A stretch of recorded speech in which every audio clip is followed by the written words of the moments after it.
说水阁好，国情解说两句，我含你做参考。解说，解文说义。好朋友，今日咱互相来研究几句啊，工商社会现代趣味的俗语。这朋友弟兄时常会讲啦，不过照国情所在，俗语册内底无定看有。咱互相来探讨一下。头一句就是有迄个人咧顶大老坑，顶丹田的时阵咧讲哦，这个场面我绝对要来拼，绝对要甲伊输赢。朋友中间咧甲坑，啊半咧甲闹开讲，无要紧，卖啦，唔通去啦，因为吼碰到危险就要跳走。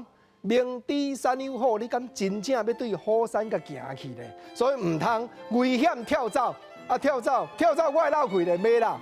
俗语咧讲危险跳走。气魄原在啦，免哪有即句俗语，较早无人讲啦。这就是朋友盘中间半咧闹开，半咧讲笑的话语。讲危险跳走，气魄原在，免惊啦。原在同款好汉啦。过来第二句较早俗语册有记载哦。日本时代主写讲吼，生理囝恶生，毋则讲会做的生理啦，啊若袂做的生死。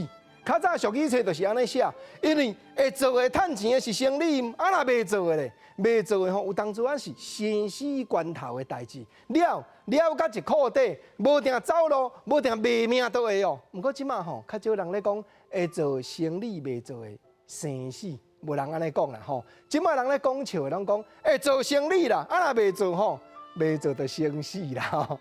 生理对生死。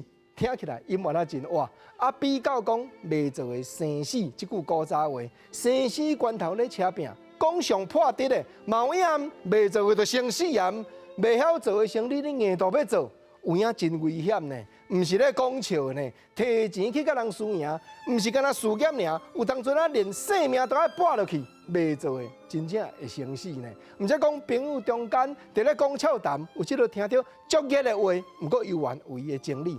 过来讲第三句，即句就趣味啊咯。即句吼咧痞相，一款人吼，讲到义薄云天，讲咱吼家己兄弟啦，啥物代志好康绝对有理的，绝对袂走险的啦。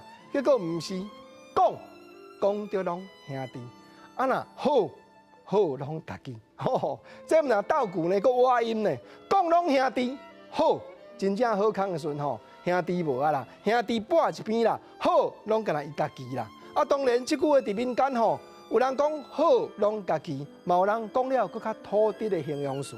国情啊，淡遮就无讲，讲简单的就是讲，有当阵啊讲甲天花乱坠，讲所有。全部好康的，咱拢讲基本兄弟感情偌好拄偌好，兄弟要搏到死，无影。有一款人吼，好真正好康的，真正有机会来啊！伊无兄弟啊，眼来剩家己啊，这就是工商社会趣味的俗语，解文说理提出来拍笑谈，含你互相研究啦。